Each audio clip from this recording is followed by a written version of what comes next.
second century discovery.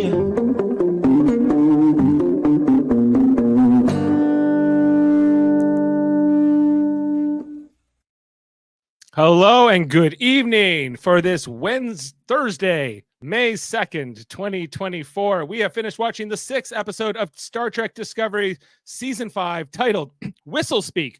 But we're just getting started here on Live Long and Podcast for our same day review of this episode, continuing our quest to watch every episode of Star Trek Discovery and review it. I'm Dave Mader, a live stream here on Facebook, YouTube, and on Twitch.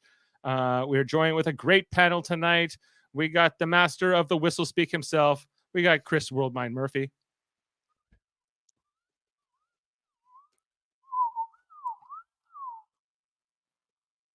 There you go. That means your mouth is dry, I believe. Okay. A little bit. And coming in next, somebody who would not want to sacrifice herself for the gods, it's Ashley Millard. I feel like it would depend on the god and the Yeah. reason. I can't whistle though, so I would die. You would die on that planet. The gods would Yeah. not approve of your non-whistling ways. Just put your lips together and blow. Yeah. Something else always happens when I do that. Spoilers ahoy, as we'll be talking all about this episode tonight. Everything that happened, we'll run through the screenshots.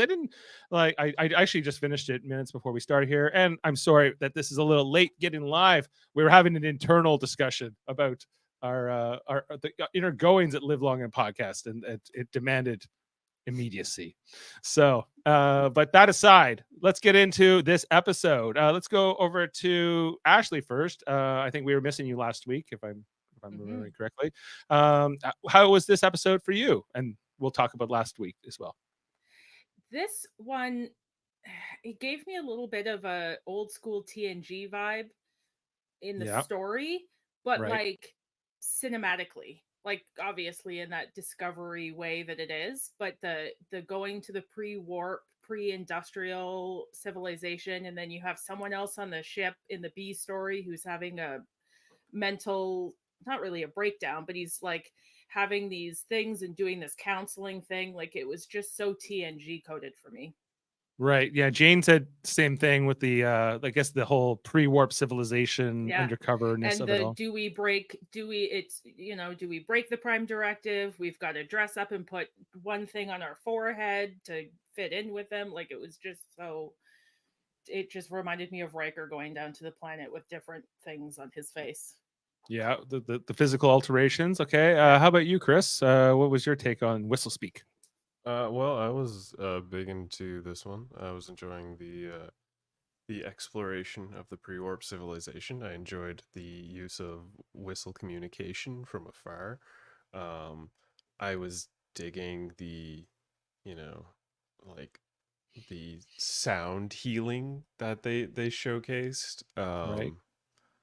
There was a lot of really cool elements, and yeah, it was like Ashley said, it was TNG coded. It was an interesting episode. I will admit though, when we first discover the I forget exactly what they were calling it, the mountain peak pier, whatever they had it, but it was the giant mountain, the water tower, and they said there had to be a race. I thought it was going to be like a vertical race, like a climbing race. Yeah, me too. And I was like, oh, are we going to get some Shatner-esque, Kirk-esque climbing of the wall? A little Star Trek 5 action. Yeah, you gotta love the mountain. Love the mountain. Hug the mountain. Yeah. It was another episode where they were searching down another clue to put together the progenitor's technology. We found out more about this team of scientists from the 24th century that had, placed all of their respective clues. We found out that they kind of did it independently, and they maybe, it's theorized and kind of proven in this episode that they did it based on their individual scientific specialties. This particular clue planted by a Denobulan who was an expert in weather control technology. And that brings us to this planet where they had dropped a few weather control towers disguised as mountains, but they were malfunctioning, a millennia later. And that kind of is what takes Discovery and Michael and the crew there. And there's also this other plot line, I guess, with Dr. Culber and Book, and kind of exploring what went on with Culber and the Shintara. And I guess the other plot line being, will Book and Burnham get back together or not? I don't know, guys. They probably will. I mean, they probably will. Not for the last episode. Yeah, exactly. And just before we jump into this one, Ashley, how was Mirrors for you the last week episode? Oh, 9.5. 9.5. You bringing up I that? know you guys didn't really like it much, but I really was enjoyed it. I was a fan of it. Only I didn't really like it much. So he wasn't so much. And I liked it okay. I just didn't love it. So that's fine. Also, I was kind of bored with this episode too. Oh, really? A little bit, yeah. I liked it. I thought actually the stuff I could see the boring moments. Like there were probably a couple slow moments, but it was a couple things. I think this. Well, I'm not even sure if I can put my finger on exactly why I wasn't as engaged in it, but was it the gray tone? Was it the gray earth tones? Maybe it was the lamest trail run I ever saw. As a man who marathons constantly. As someone who has had issues with her lungs, I can see why that would be hard. When you can't breathe, like the way they were not able to breathe reminded me a lot of the way I was when I had the blood clots in my lungs. And that it would be hard to run a trail run like that, not being able to breathe. And so, I don't take whatever they took. That's pretty badass. So to clarify, because to me they just seemed like really big salt cubes, and they just got really, really salty. But did they get some sand in their lungs? Is that what I think so? Because they were saying they couldn't breathe. I think there was some kind of like and effect. They were also very thirsty. Yeah, and then as soon as they drank water, they were fine. Yeah, but they were saying they couldn't breathe. I think it's something native to this planet that was specific to creating this feeling of undying thirst. But once you take a drink of water, you were fine, seemingly. Cinnamon. They were just giant cubes of cinnamon. They might have been.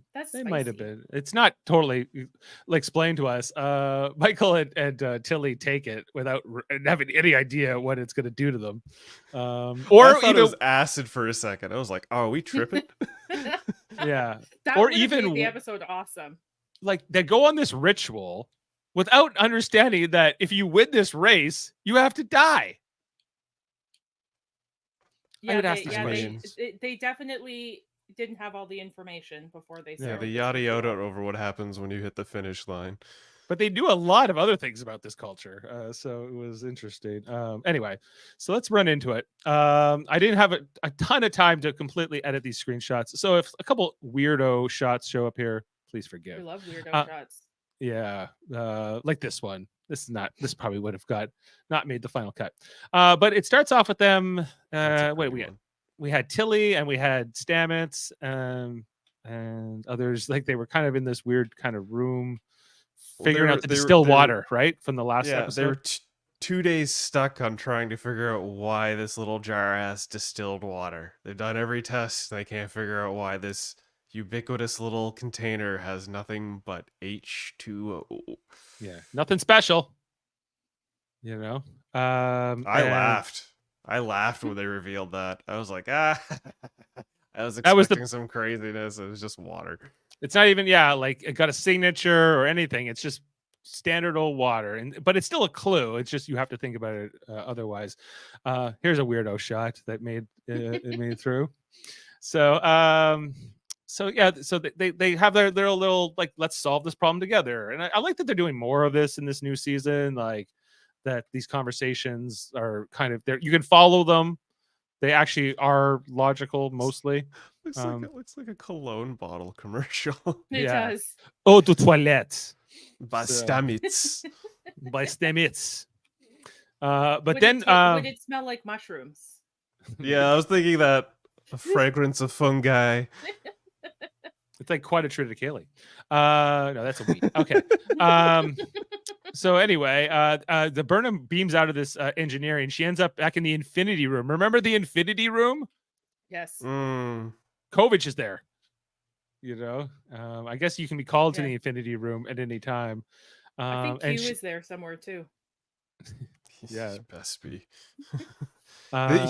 Dude, if he turns out to be a Q, and that's why it's the same room that Q took Jean-Luc to. But he works. But a Q works for Admiral Vance. Like, why? Works for Admiral Vance? Does he? I don't think he works for Admiral Vance. Well, I think Admiral Vance works for him. We're never even told what Kovich's job is or what. I think he's going to be a bad guy. He wears a Starfleet badge, so he's. So do a lot of admirals. So I've seen Cass. Q wear a Starfleet badge. Yeah. So does Neelix. It doesn't mean you're in Starfleet necessarily, but yeah. Doesn't mean that you're not bad either. Doesn't mean you're not bad. I got boom, boom, boom. Well, that's a David Cronenberg shots here. Anyway, so she thought she would be going after Lock and Maul, but no, their mission is not to go after them so much as to find the progenitors' technology, and they have some other ship chasing Lock and Maul, which is kind of mentioned a few times. But anyway, he has a legal pad, which is a relic apparently from our century, the 21st century. Yeah. He has his way of getting his resources. He's very resourceful. Yeah, he's very resourceful. And he's got these names of the scientists to track down. I don't think we see it there. We'll see it later to go after. Then we... Okay, I don't... just going on to the next scene here with Culber. And his, Culber. Holographic grandmother. I don't know if this was the same thing for you guys when you were watching it, but I was watching this on Paramount Plus. I didn't get this style of subtitles. I got like subtitles with a black bar at the top, and they were coming in about 2 lines before. So if you go back to this first line, go back a page. What can I help you with, my love? Go back a page. Appears over this image. Oh no, that didn't happen on my Paramount Plus on the Fire Stick, but I was really confused when they're having a conversation. All of a sudden is, what can I help you with, my love? Appears over his head, and I'm like, is this something like interdimensional? What is happening right now? And then we cut to this scene, and like the dialogue is behind about 3 sentences of the subtitles. So it was an interesting experience for me, at least. Yeah. Anyway, well, it was basically there's a holographic recreation of Culber's grandmother, his abuela, based on her brainwave patterns, and I guess what the best own. her own, I would imagine. I think it was his and hers, something like that, because that requires, I believe, some of his memory, own knowledge, and knowledge to sort of like get the appropriate feedback to make it seem more real. I guess also somebody who knew the person versus somebody's just their own internal version of themselves. Yeah, or whatever recorded versions they have to feed off the data. Mm-hmm. It seems like you could create like a very realistic hologram of somebody, not just in this century, but 800 years before as well. But it seems to be a good recreation. As Culber's very pleased with it. He says call up the holo engineer who helped create this, and he's been having this spiritual crisis since his Jintara on Trill many episodes ago, and that he's going through this, and it was interesting that this grandmother recreation, he tells her, I experienced something on Trill. I'm having this kind of spiritual crisis. I don't know, and she says, well, I raised you to be a man of science. You need to look inward first. I trained you to be a doctor, a man of science. We can consider the soul once we've ruled out the body, which is what he does throughout this episode. So anyway, he finds comfort in that. He finds comfort in that. Okay, here's the list of the scientists. Of course, there was the Trill one, Janal, Bix, We have Carmen Cho, a Terran. The one that's mentioned in this episode, Hitoroshi Creel, a Denobulan. There was the Romulan Velik, who we saw in the first episode. And I guess next episode we'll be dealing with this Marina Derricks, a Betazoid. Interesting that they gave the Betazoid the name Marina. I was gonna say, oh yeah, really, Marina Sirtis. It'd be really funny if Marina Sirtis was playing the role. Who was playing her? Oh my god, that'd be epic. I'd love that. I'm a daughter of the 5th house of Reeks. Could be. Reeks. So this is through with their sheet of paper, their legal yellow pad from Kovich. They start talking about, okay, well, he was a Denobulan and he did this kind of technology. He had the weather technology, and what arid planets where you have to extract water from the air exist along Denobulan trade routes. Eventually, it comes up to this planet, which we'll get to spend most of the episode on, and so that's where Discovery goes.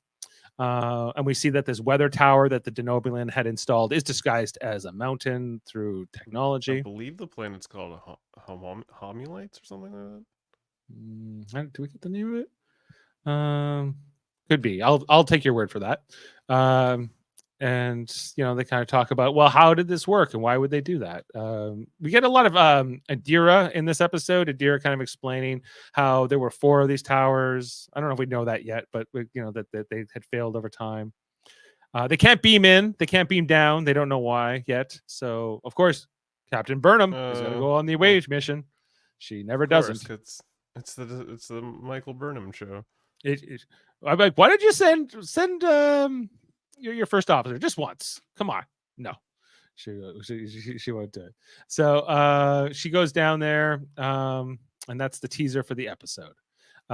Written by Kenneth Lynn and Brandon Schultz and directed by Chris Byrne.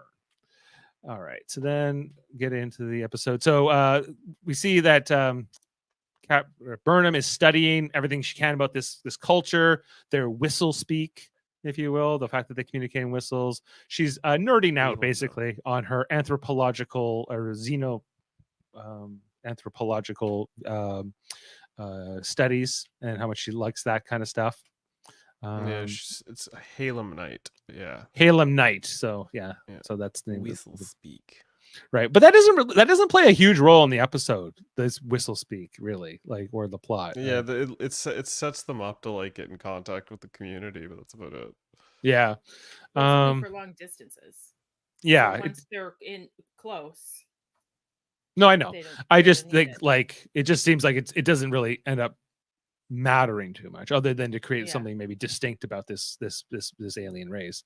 I just kept expecting a droid to pop out from somewhere. What, on the planet? Because it felt like Endor. It was very R2D2. Yeah. The Whistlespeak. Yeah, your mind goes to Star Wars more than mine does. I watch a lot of Star Wars. Yeah, I watch it too, but I'm not. It's never my default. I'm like, oh yeah, they did that. Okay, so then so Tilly and Burnham beam down, of course, disguised as Halem Knights. And they end up here in the forests. I'm always kind of trying to figure out if I can figure out where they are in Canada. As how they were in that quarry when they were in Shrill. That turned out to be in Dundas. Like, it was really close by where they did that. Anyway, so the one, my favorite, I guess, thing that they introduced in this episode was the idea that their tricorders were just kind of built into these contact lenses, and that they didn't have to be holding a tricorder everywhere they go, or have that hologram shoot out of their comm badge, and for everyone to see that you can have a little bit of an incognito tricorder. Yeah, I was a big fan of this evolution of tricorder technology. It feels right. It feels like an appropriate step. Yes. I want to see them use it more. But I'm sure, much like we saw with the phaser rifle in the first episode, they'll probably never use it again. We can only afford this effect once, and then we got to spend it on a new effect. Well, it's probably not as good as the handheld ones, so they use it for missions like this where they have to be incognito. Maybe that's a theory. Yeah, that could be. But either way, it's good to have it. About time, I'd say. James Bond had his pen. Right. Yeah. Well, this is conceivable, of course. not even, you don't have to get to the 31st century necessarily, or 32nd century necessarily to develop that. What Okay. took them so long? What took so long? Then anyway, you get Book and Culber. They're like going around, and Book's like, "Oh, we got to call that ship that's chasing Locke and Maul. I know everything there is." And I like how Culber's like, "You have to accept that there's nothing for you to do right now. Like, you have nothing to do with this episode. So whatever. Your thing to do in this episode is eat some whatever food with me." I'm not sure where Mungo. Culber's from. You're gonna play video games and eat mungo with me while we have a heart-to-heart, a tete-a-tete about our lovers. Is what's it called? Mofungo? Is that what the dish is Mofungo, called? I believe it is. Yeah. Okay. Yeah. I'm not familiar, but until now. But anyway, so but I did like that line from Culber. And then Stamets here in engineering. He was trying to figure out the progenitor's tech. He's obsessed with that, which I guess is the reason why he hasn't been noticing why Culber has been sort of, not quite himself. Maybe he's been distracted with his work. And so see, he comes and asks Stamets, hey, will you help me run some scans on my brain just to make sure I have no neurological impacts from the Jintara?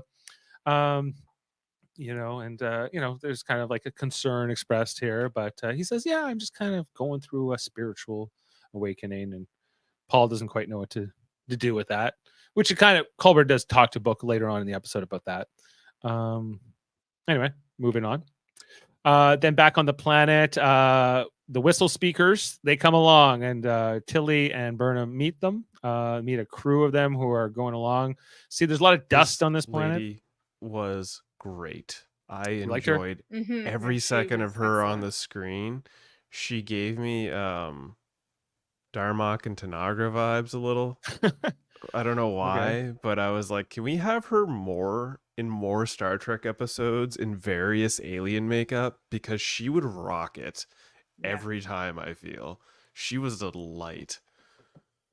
She was okay. But you were getting Paul Winfield vibes. Is that what you're saying? Yeah. She was giving me Paul Winfield vibes, and I was for it. I don't know, for whatever reason, when I saw her, I'm like, she's delightful. She's really like putting it all in this role. I really believe that she's, gone through the dust. She's a whistle speaker.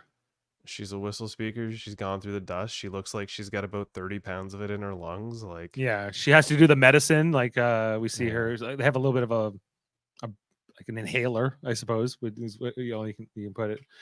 I sympathized and empathized with her character immediately. I was like, she's good. She's a great actor. Can we get her? Just bring her back. Like, bring her in Strange New Worlds as like a semi-lead for an episode or something. That would be cool. Yeah, I'm okay. But yeah, she was okay. So they talk about the journey going on the race or whatever. A lot of it is explained. They end up meeting, what's his character's name? The daughter, Raz. They meet Raz or Rez. Rez. And they go off to the camp because to get the woman treated, her father is like a healer, medicine man of some kind.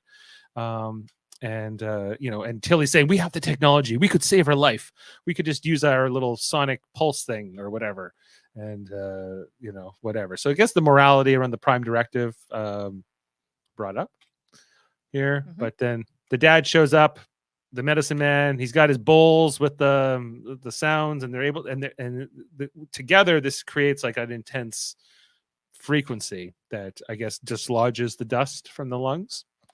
Yeah. It's like putting grains of sand on a speaker, right?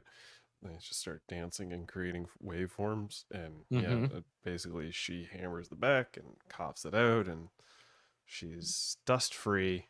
But it's also apparently a wild head trip because it knocks Burnham out. Yeah, Burnham gets like hit with this, but not Tilly. I guess maybe just where Burnham was sitting, and she was patting her like on the back. Center of it. Tilly was just like in the rafters. The circle. Okay. Yeah. Right. So she gets knocked out, and she ends up waking up next to the woman. She seems like the guy here. He's just like, it can be a little intense with the bowls. Gotta watch out for sonic medicine. It's like, it's amazing you found a cure at all. Yeah. Okay. Yes. Sorry. Just Rez Right. reminds me of Bill Hader, and I couldn't get out of my head. Tell me that Bill doesn't look like Bill Hader. Hader. Yeah. Well, It does a little bit, yes. how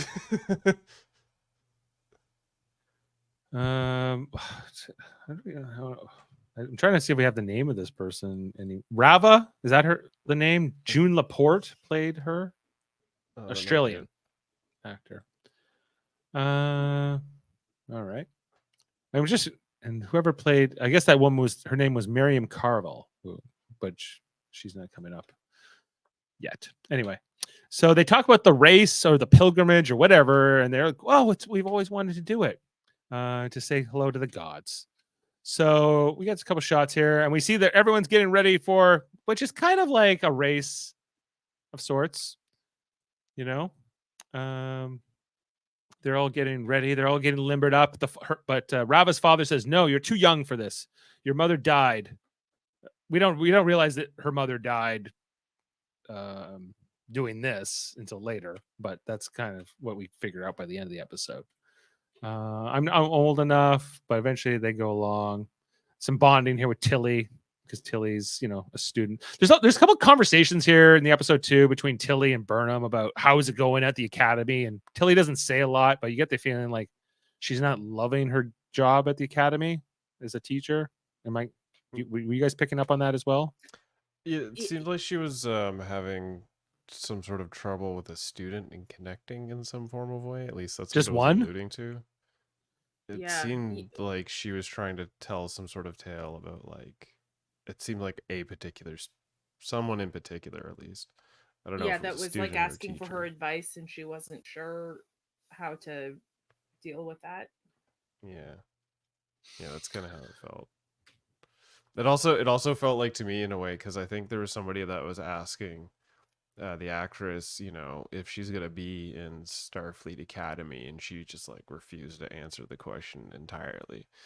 And it kind of felt like sort of the same thing. It's like, so Tilly gonna be in Starfleet Academy, and she's like, I don't know, I can't. It's too much right now. Negotiations are ongoing. Yeah, it's like or negotiations are done and she just can't say anything yet. Maybe. Yeah. I wouldn't be surprised if Tilly dies before the end of the season. You think honestly. so? I thought she may die. I thought she was going to die in this episode. Really? Yeah, I did. I haven't had any death vibes yet, but it could be a character dies by the end of the season. Wouldn't be unheard of. Well, with the show ending, I'm assuming someone will. My bet is on that doctor whose name I can never remember. The second doctor. Maybe her. She's not here though. She's not in this scene. Because we're back to Stamets and Culber doing the brain scans. There is another doctor in the back who doesn't say anything, but Stamets says you have a perfectly human brain. There's no neurological stuff here. This is nothing. This is all nothing physiological here. He kind of explains it to Stamets. Stamets doesn't get it, but that's okay. Why is Stamets doing this? He has an entire medical staff. Why is Stamets doing this? He's not a doctor. Correct. Probably because he's already on the cast and they don't want to hire somebody else to play a doctor for this one episode or scene. So yeah, that's part of the play devil's advocate. He's doing it probably because Culber is asking him to, because he trusts Culber's skills as a technician, and he's probably Culber's way of breaking the conversation to Stamets in such a way that's like, so you've seen my brain and it looks fine. I can't figure out why I feel like God touched my heart and I can't walk through life without thinking about that, so like that's sort of, I guess, his scientific way of broaching the subject with him instead of just pulling it out at the couch. have the conversation with him, bring him with you to have the scan, have an actual doctor interpret the scans and stuff. Like, Kevin's great with computers, but I'm not going to get him to do medical procedures on me. Yeah, that's fair.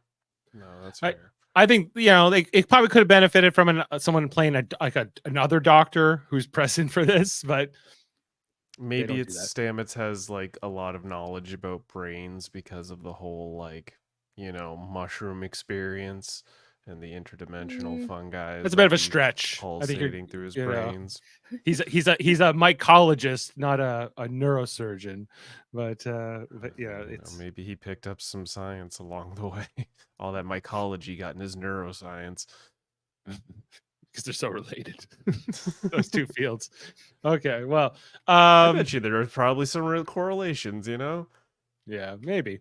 Let's find out. We got to get a mycologist on Locutors of Trek. Okay. Well, I mean, I know that there's like neuroscientists that are studying the effects of mushrooms on brains. Mm-hmm. Well, yeah, affect your brain, yes. But he's still not a doctor. Correct. Like a medical doctor. So it's just odd to me. Okay, we're back to the planet. Burnham has another conversation with the woman who they'd found. You know, she's now better from the coughing.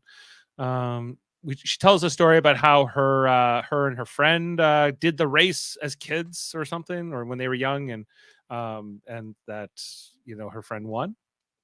Yep, her friend won. She didn't quite.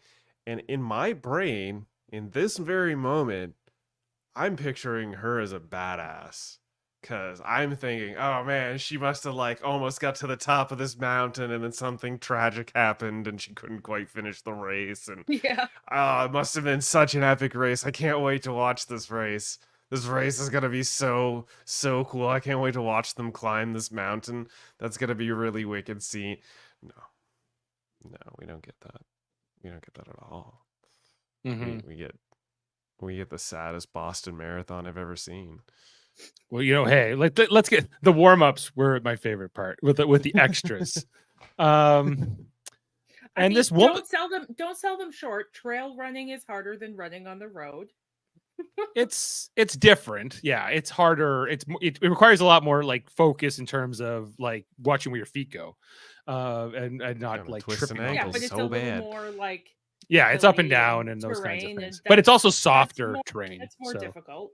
It's softer on your joints and stuff, so it's got give and take to it. But anyway, but this woman that was standing next to here, right over here, like I know I've seen this extra before somewhere. It's like playing a Starfleet officer, I believe. You know, so but not a great shot of her there. But anyway, I'm almost certain I've seen her before.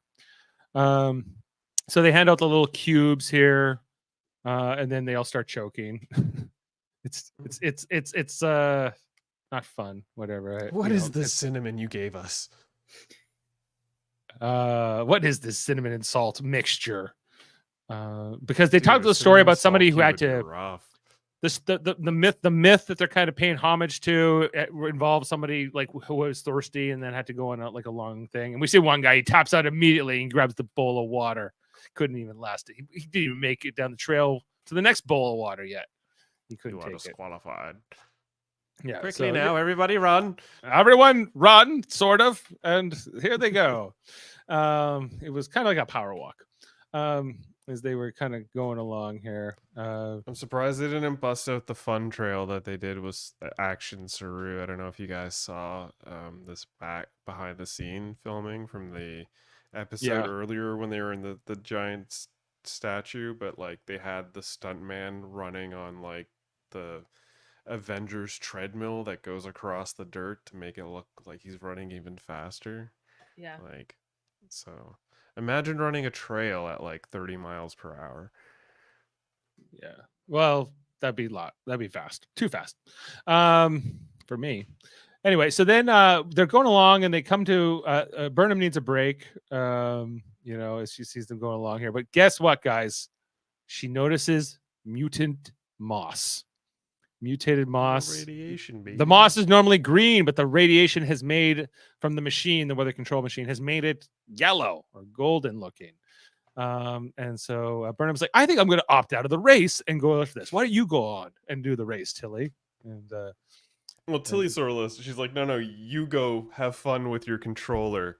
I'm gonna go win this race because, you know, forever in motion, always in motion, sort of deal. Right. Because there's that moment when she stops and Tilly's just like running laps, around her. It's really funny. Yeah.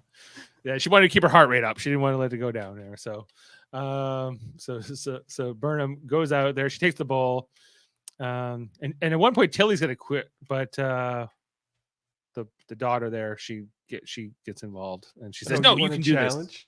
You can do challenge this. You little shit. We're gonna challenge each other." I can't hear you. I'm too far ahead of you. It was a great line. Yeah. Burnham tracks down the Moss and brings her to the control unit for the weather machine, which looked just like an old 24th century TNG era console with a bunch of isolinear chips all in it. That needed the periodic maintenance on it. So Adira walks Burnham through that as they're doing it. And then we get to the finish line of this race as Tilly and what's the name? Rava get to the end, and part of the final thing in the leg is you got to carry a bowl of water through the finish line without drinking it. So just carry your temptation with you. Yeah. Chapped up their lips here pretty good for this scene. But then Rava falls. The chapped lips reminded me of me, myself, and Irene with like Jim Carrey. These pills just give me wicked cottonmouth. Yeah. So Rava falls. Rava drops the bowl of water, and you can't finish the race without the bowl of water. Right? Oh, isn't that sad? Yeah, the bowl can't be empty. Tilly gives some of her water to Rava. How nice. And they can both finish the race together as co-winners. As cheesy as it is, I thought it was a sweet sort of symbology, and I dug it. Because in my initial thought is Tilly was just going to give her the bowl of water and just be like, go ahead, kid, you win. But no, it was really clever for her to just be like, splitsies. All right, let's go through arm in hand. But also imagine being that dad. Like Tilly didn't know what was going to happen, but dad did. So he's like, he sees her spill the bowl of water and he's like, thank God my daughter's going to live. And then he's like, oh, fuck, this bitch is condemning her to death right now. Yeah, she's dragging her dad with her. We just met her yesterday. If he explained it, maybe they could have subverted all that. But nope, just going to blindly go forward with the ritual. Yeah. But everyone around is so happy, and I'm like, but they're gonna die, right? I guess it's not a sad thing. Oh, they're gonna get rain. No, it's gonna get rain, man. That's true. The last time it rained, it was 50 days. It doesn't look like this place hasn't had rain for that long. It looks pretty... I know, it was very green and lush, and they've got bowls of water everywhere, and they're like, there's more water in this place than Mad Max. They should have went back to the quarry in Dundas. I think that would have been more convincing as a dry place, So no, you can only have one cave episode a season. Oh, okay. Forgot about the rules. And there's this whole scene here where, Adira has to get over their self-doubt after having that time bug planted on them by Maul a few episodes ago. And Raynor's like, you got to pull it together. All right, you can do this. It wasn't your fault. Stop blaming yourself. Yeah. Oh, that's it? Okay. Wow, that was easy. I stopped blaming myself. Let's go back to fixing this 20th century, engine. Thing. Okay, here's the thing about the whole isolinear chip. Let's pull out these rusty isolinear chips, switch them around, and everything works again. You have new technology. Replace the technology. Yeah, that's replace the technology. Just take out whatever's in there, put in something that's going to be more sustainable, long-lasting, that doesn't require maintenance. Bip in, bip out, nobody knows you're there. Tell the guy you're a god, he'll never know the difference. You don't got to reveal the whole shebang. You don't got to let him know the great wizards behind the curtain. Yeah. Good point. And then also Tilly is inside of the structure now, the weather control unit. What do they call it? They call it they keep calling it something like the big spire or something. Yeah, that's what I was trying to remember earlier, and I kept forgetting. But anyway, so Tilly and Rava, they end up going in. And in the conversation that Rava has with her dad, you realize that this, Tilly starts to figure out we're gonna die. We're all gonna die inside here. This is a sacrifice. What do you mean sacrifice? I thought this was I thought I won a great race. I thought I was gonna get like a gift card to the running room or something, And no, not gonna happen. As Tilly's like inside this thing, and then kind of zooms out on her as she's trapped. So Burnham's on comms with Tilly when this is all happening. She's like, we have to get in there and do something.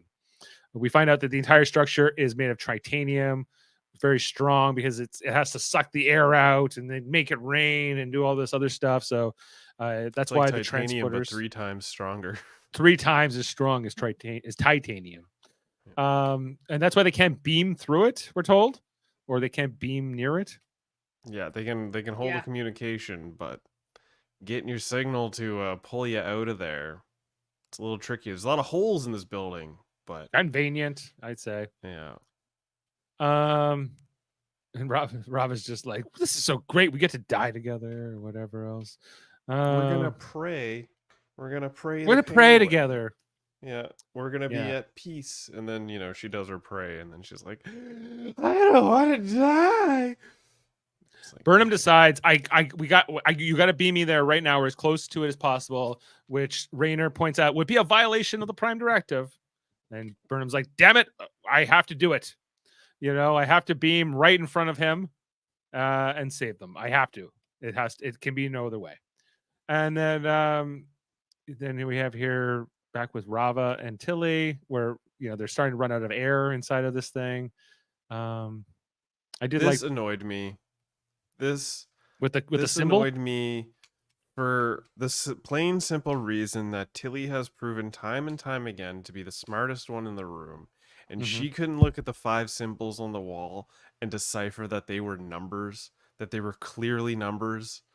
Like, she could, but she was distracted by the fact she was going to die. I mean, okay, I'll give it the fact that she was oxygen deprived and she may have been a little not focused, but I mean, those could be more obvious numbers in my opinion. I don't know. Yeah. So this is I know Tilly's putting it together here. I don't know. There's a lot of various conversations between Rava and Tilly. Wait, about which spire are we in? We're in the 3rd one. Oh. That must mean the one that we have the symbol that I recognize of 5 are mystery clues in the 5th one. And again, we have another episode where we don't actually see the puzzle piece of the mystery clue like we did in the first 2. This is like one big escape room, I feel like, where we have to go from one puzzle to the next puzzle from episode to episode, The writers just had an escape room night. They were like, I went to an escape room, but it was great. We had to solve this thing, and then we moved into this room, and we did this. What if we had a daughter sacrifice her life and take out all the oxygen in the room? You just took out all the oxygen in the room, man. What the hell? Right. But so as Rava's father is praying outside the doors where they're suffocating, Burnham just beams in right in front of him, and he was like, "Are you a god? Are you a demon? What the hell? What sorcery is this?" He didn't think she was there at first. He's like, "Are you real? You're not real. This isn't real." And Burnham goes, she just decides, I'm to hell with the Prime Directive, and she just kind of tells Rava pretty much everything in this next conversation. Well, this is technology, and this thing is malfunctioning. If we don't fix it, your whole people are going to die, and all these things. And so, she doesn't really hold back too much here. But she decides she needs Rava's father's help to get into this room. So that's what they're going to do. I mean, she could have come up with a story here. She could have just been. She could have. Yeah, I'm a god. I only need one sacrifice here. Have your daughter back. I'm going to take this one. And then they beam up, and it's like she died. Could she not have beamed like just around the corner from where she did? Like it felt like there was a way to do this more covertly. Yeah, she could have been around the corner, walked in, been like, "Hey, listen." But then that opens up, well, they're just going to keep sacrificing people. And that's a guilty conscience morality thing that Michael Burnham can't live with. So she's just going to, reveal that Wizard You of guys Oz are has been here all this dummies. time. You guys are a bunch Yeah. of dummies living in this. And she's like, doesn't mean your religion's not real. It just means that there's more. And I'm like, this is a big Prime Directive violation. And if Rayner got kicked out of Starfleet for whatever he did in the first episode, I'm like, this is even worse. Like, this is a hearing should be convened as to her decisions on in this episode. But I was thinking that, like, there's lots of precedent of other captains breaking there is pretty severely too. So. That's what I was saying. What's the fine for breaking a Prime Directive? It's supposed to be it's supposed to be like the most sacred law in all of the Federation and Starfleet. Doesn't feel like it. They do it all the time. And they well, captain. There's a lot of episodes where it happens, where the captain, even Picard, who's probably the most devout to it,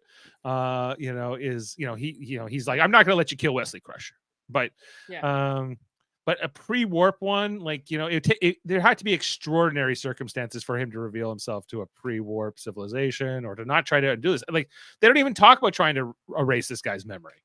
They don't even think about it or consider it. Maybe it's possible, maybe it's not possible, but it's they ditched a memory erasing back in the Picard days. They haven't done that maybe since even Cisco. Like, they don't erase. Well, they did it on Voyager here and there. And stuff. It's not they do it when the plot demands it. But like basically there's kind of an explanation here to Rava's father, and so Rava, they figure, I don't know if it's his help directly that gets them back into the chamber and saves them. I think it is. I just like the fact that the lever was under the carpet. Yeah, it's just you got to know where the secret lever is, guys. Like, that's all. And so I guess she need his help to save them? It seems like yes, right? Like, like really, the advanced tricorder couldn't look past the carpet on the floor and see that there was a giant switch in the ground. Maybe somebody could have thought about that a little better. Maybe the reveal of the switch could have been thought out a little better. Like, I was expecting him. Honestly, I was expecting him, because they had set it up. It looked like there was a pitcher of water, and I thought he was going to grab the pitcher of water and pour it through some sort of device, and like the water would open up the door. Yeah. Like that would be the latch and lever, and it'd be like, okay, yeah, that's clever. You're not going to think about that. You're not going to think that's a latch. Who would pour water through a maze, spiral, marble maze? You know what I'm saying? Like, who's going to do that? Who's going to... Maybe the Avatar. I was thinking about, I can't believe she went this far on her violation of the Prime Directive. I was like, this is just the tip of the iceberg. I know, it's good. We're not done. Like, there's even more. She shows him, look, you can look at the whole planet from space. This is not necessary. No, I liked how he's like, need to bring him up to the ship. Well, she didn't bring him up to the ship. She just showed him a hologram. Like, what? This is what your planet looks like from the ship. Were on the ship. No, yeah, she's like, here's what your map looks, or your world looks like. He's like, it's beautiful, and I'm like, in the back of my head, I'm like, well, I mean, that one spot's beautiful. The rest of it kind of looks like hell, but yeah, you don't know that. So only where it's green, I guess, is where it's nice, and only because the weather tower's doing that, right? The rest of the planet. Yeah, that's the only spire that's working out of the 5 that were set up. All the other ones just like completely shut down. And again, this is where I'm like, okay, listen, you've gone this far to break the Prime Directive. Just be like, listen, we're gonna give you guys a bit of a pass. Here's some new technology in these spires, and we're gonna fix these other ones so they start kicking up, and you guys get more of a habitable planet again, and can, like, what's wrong with that? Why can't they do that? Why do they gotta leave them trapped like it's just in an open air prison? Like, it's weird. Yeah. Well, yeah. I don't know. I'm more of the mind of, this is not a good thing, but it's what Michael believes in doing. Is it not a good thing because Dem's rules? It's more that you don't know what the consequences of this is going to be. We're assuming a positive outcome, but there could be a long-term negative outcome. I mean, I believe we have seen a positive outcome, at least in Prodigy. What was it? Live long and proper. Well, it could or it couldn't, but the whole idea is that like a race, a species, an ascension race would need to kind of go through some difficulties and hard times and come and learn these things and discover these things on their own, and sort of being handed this by an advanced civilization could be a detriment because the I guess the cultural progression doesn't match the technological progression, right? Or That sounds like capitalistic propaganda to me, Dave. Well, I don't think it's capitalist at all. It's more just an idea of you gotta Keeping like the little man down, cutting him off at the knees. well, these people are welcome to invent their own things and their own technologies and do it themselves, right? Like that's and stand on their own feet is kind of the idea, right? Instead of being handed to them. But I mean, if that were the and case, why would we have weather towers? Well, is even putting the weather tower there a violation of the Prime Directive? Maybe, so it's arguable. I mean, Sorry to cut you off, Ash. It is, right? Yeah. But and we saw that that episode in Next Generation where Worf, his brother wanted to save that civilization. That planet was going to be destroyed because that was all natural. It was a natural disaster. It was going to wipe them out. And Picard's like, well, that's how it goes. That was we can debate the morality of that too, because they have the means to save them, but they refuse to because they're like, well, that's just not how it went for them, like it wasn't meant to be. That's sort of the idea of it. But you can make a counter argument that you have the means to help them and you're not. Like that's even more that then you are not an advanced civilization in that sense, right? So like I think that I'm sure that they have these debates in the Federation as well on what and so they set this specific guideline of like you have to have at least invented warp drive before we're going to come down and tell you what's what.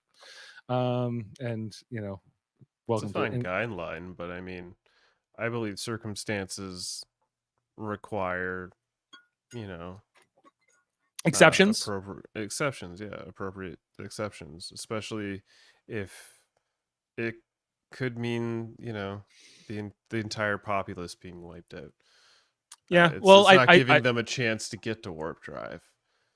I don't think you're the only one who thinks like this. I think that this is the ongoing thing. I'm not sure what is completely correct, but Ashley, you had a thought before we kind of like cut you off there. Yeah, well, I was gonna say, and I cannot remember the episode. It's just like a vague.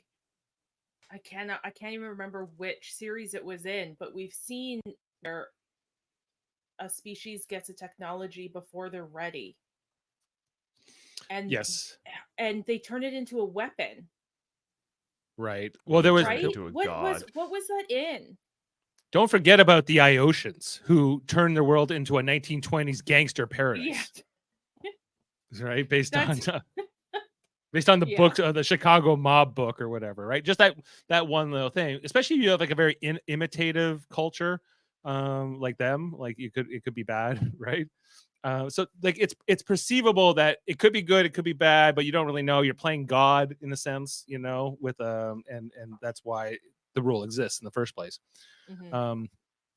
Enterprise had a good episode on it when they were basically judging an alien race, and say, well, you're not living up to our moralities. But then Archer has to come around to this idea, like we're not here to like tell people how to like live their lives or whatever, or what if their values are right or wrong. Because it's an assumption that we know best. Our morality, our belief system is better than everybody else's.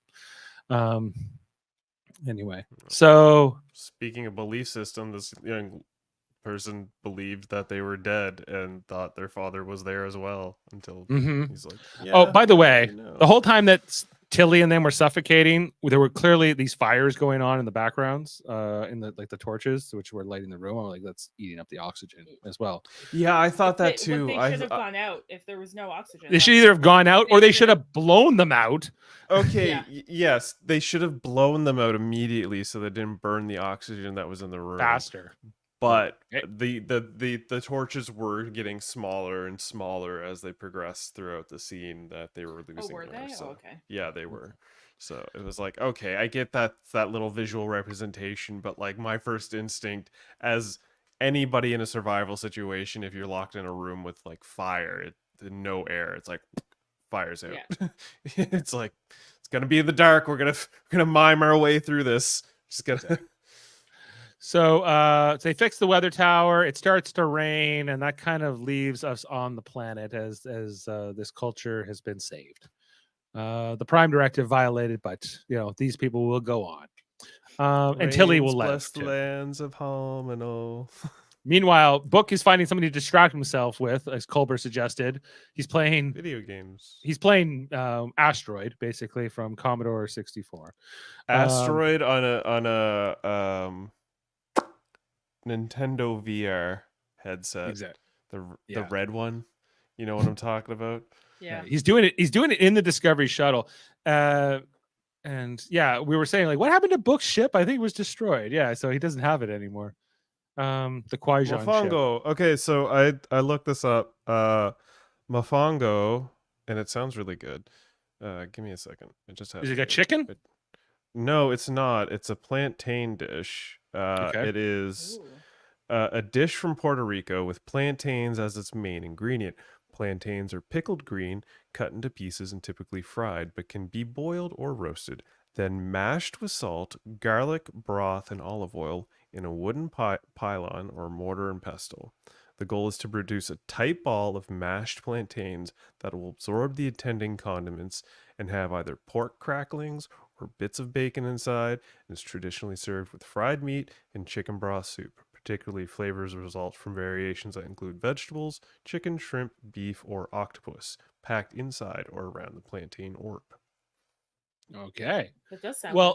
good. So it's a Portuguese dish. Yes, Original Puerto Rican. Yeah, Puerto Rican. Puerto Rican. Yeah. Oh, okay. Okay. So anyway, she has it with Book. They have this meal. I do like that Book's. He says, "I'm going through a." Culber says, "I'm going through a spiritual crisis," and I'd like Book's like, "Sounds kind of wonderful," or whatever. Spiritual awakening, I think is actually how he phrases it. He asks him about getting together back with Burnham. You miss her, but you see her every day. You miss what you had together.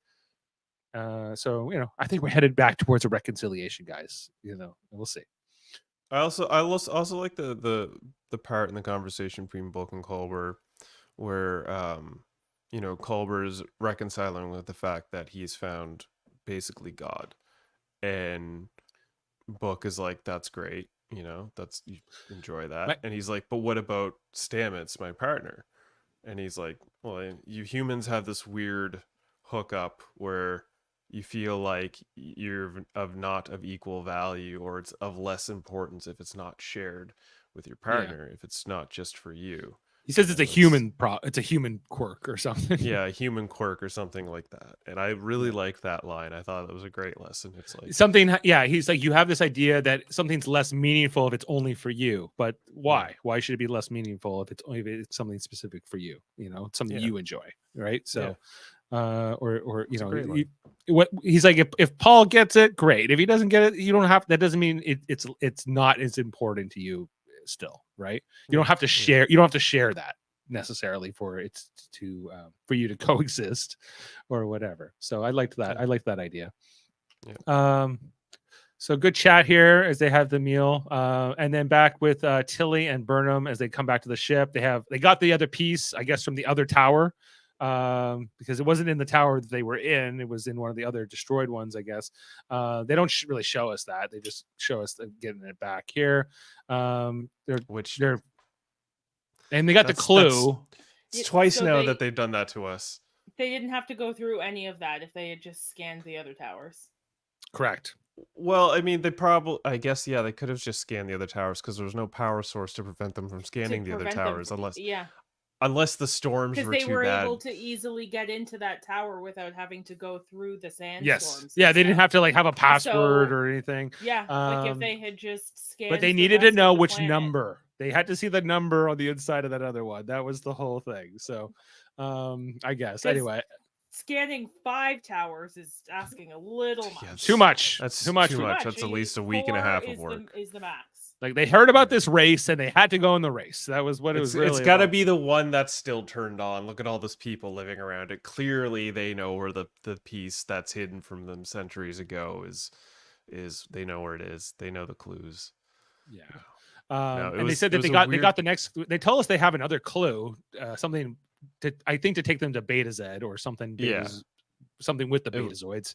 It was a piece of metal that was on it that had like Beta Z scriptures on it, and of course Stamets is gonna scan that piece, so you know what the cold open's gonna be next episode. Exactly. And then Lieutenant Christopher calls up in the bridge. Oh, we Locke and Maul have been spotted by that other ship, which name escapes me right now, and we got to go in there and help them. Okay, black alert. Let's head out, and they jump away. And maybe I have a few of these shots twice. Anyway, that's the episode, guys. So took a while to talk all about it, but I think we broke it all down. We don't have Adam tonight or Michael with us, so I'm not sure how much we would have in terms of fun facts. Other than I think you noticing that Beta Z or Betazoid scientist is named Marina, I think is my favorite little thing you guys noticed. Specific credit to Ashley on that. No Doug Jones in this episode again. No Saru. I was expecting this. It'd be like, so we're gonna get Doug Jones in the first 3-4 episodes. Then he's gonna be quietly written off and then come back in the final episode. Was he shooting something else at this No, time, I feel like it's just a production cost saving reason, like you don't have to have him go through the makeup and be on set and be like it's just like it's our final season, let's make this as cheap as possible. And I guess just story wise they didn't know it was the final season until after it had shot. They went back and did reshots when they found out. Oh, that's so all rude. Of this they went back and reshot the ending to make it a proper series finale. That's part of what delayed the season. But this episode probably wasn't affected that much. Probably not. Probably just the last couple of episodes. Yeah. So him not being in it has nothing to do with it being the last season because they didn't know yet. I wonder what would have been different. I guess we'll maybe find out some of this information in the years to come. But what I'm sure there'll be some special edition or something that'll release the original what the season finale would have been as opposed to the series finale. You know what? That makes sense as to why they introduced Raynor like they did. Yeah, and they've propped him up in this sort of second in command role because they probably assumed they were going to get like maybe another 2 seasons out of this so they could really expand his character, and that sucks because I want more of him, and we're going to get like he's finally growing on me. Yeah, me too. And I think he's just a better first officer dynamic for the Michael Burnham as captain, which of course didn't even become a thing until season 4. Right, so it was he was the captain in season 3. So there's been a lot of evolution in this show in terms of the structure, and that like they're just starting to find their way, like a lot of the shows did, but then they get canceled. So I think like honestly, I would prefer if CBS and Paramount, instead of putting all sorts of resources and funding another J.J. Abrams snorefest of a Kelvin universe give us Star Trek films for these series that are currently going on. Give me a Star Trek film for Discovery. Give me a Star Trek film for Lower Decks. Give me a Star Trek film for, Prodigy and Strange New Worlds eventually when I would love a Voyager film. Like I think a Voyager film would be great. A Voyager film would be like a really nice, like, here's a pin in that craziness. Here's everything you kind of like we're missing out. It should be like here's my pitch. It's like the end of season 3 of Lost, but it's like Jack and he's like, we have to go back, but it's Janeway and she says we have to go back to the Delta Quadrant, right? And she's out of her mind. Sign me on board. If she can somehow have a huge beard like Jack did, that would be something to do. They have to go back hair. And they have to fight like Seska's kid or something. We'll rate this movie. It's Christopher Lloyd coming in at the beginning of Back to the Future too. We gotta do something about your kids. Anyway, Janeway. if we can make a Voyager movie happen, I would love to see that. But like, your you lizard get it, babies are wreaking havoc on the Delta Quadrant. You gotta. we gotta stop you and Paris's babies. Yeah, this was the prime directive violation we never thought was going to really. They've taken over half the Delta Quadrant. Yeah. They just become the Gorn. Oh, they are the Gorn. Yeah, Oh my the god! Gorn. What if they turn out to be the beginning origin species of the Gorn? Of the Gorn. That would be amazing. It's Paris and Janeway are the origins of the Gorn, just through some wacky timey-wimey something happened through the slipstream of space. These things evolved, become the Gorn, fight Kirk in the past. Like, oh my goodness. On that note, guys, let's get into our ratings for this episode and put a bow on it. Where's my banner when I need it? Films for Star Trek shows. Make it happen. Yeah. Even if it's a made-for-TV movie, I'll accept that. Exactly. I'll take it. They're all made-for-TV movies now. Okay, Whistlespeak. I didn't like it as much as last week, and I didn't like it that much last week. So I'm 6. Murphy. I'm gonna give this one like an 8.3.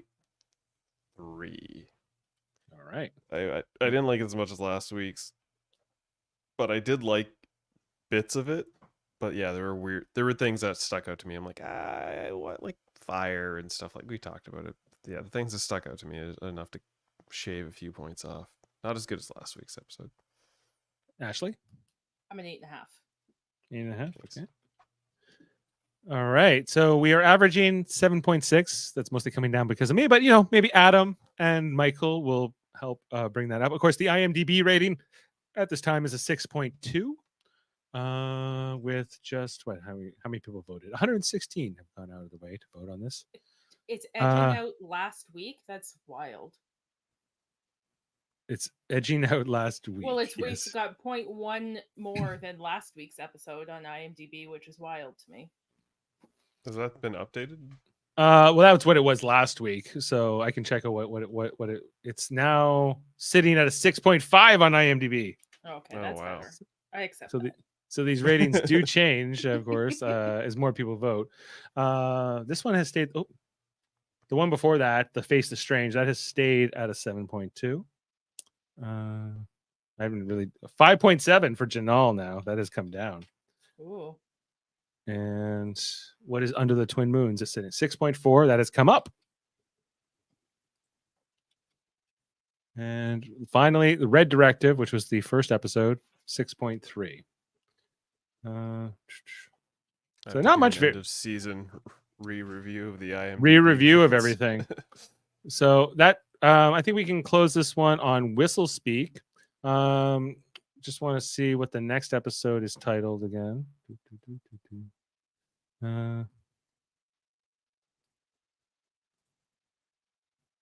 Ariga, Reigah.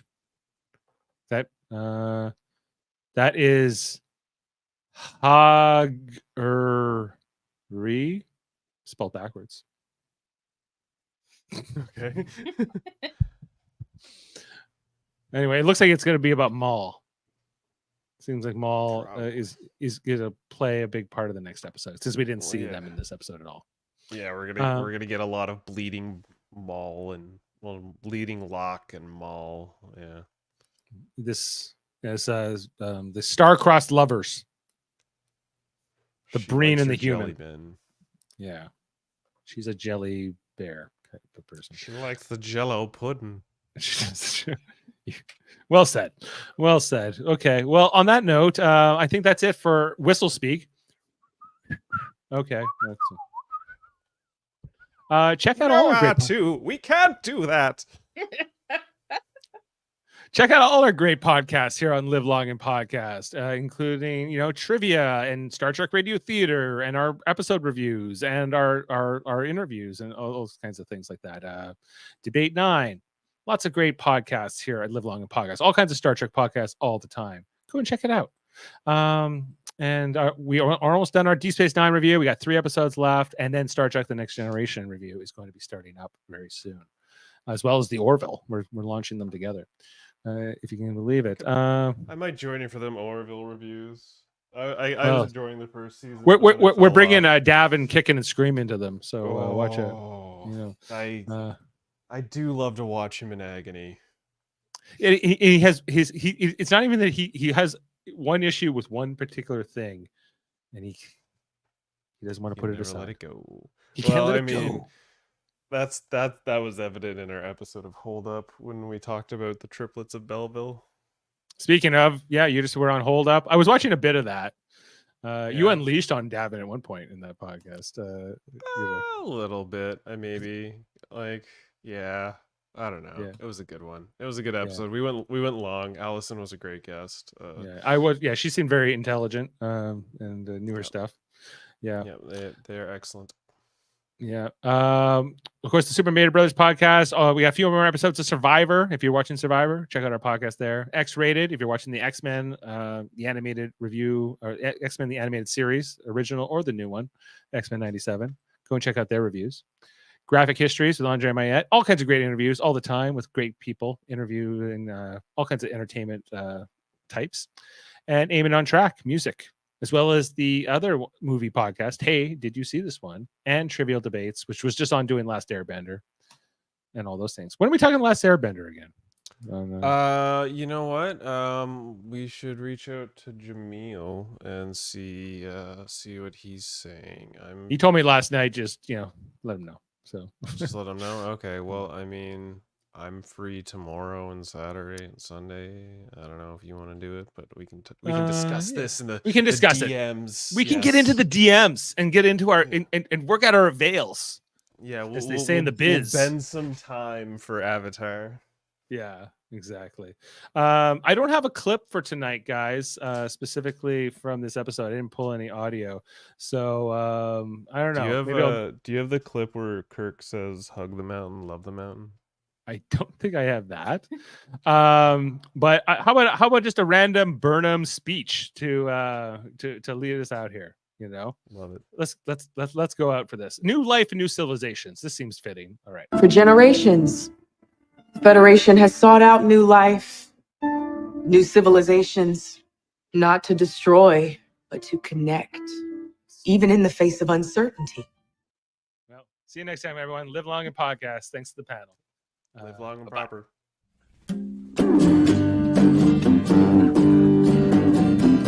Disco Discovery. Season 5 review. Discovery. Season 5 review. Discovery. Starfleet in the 32nd century.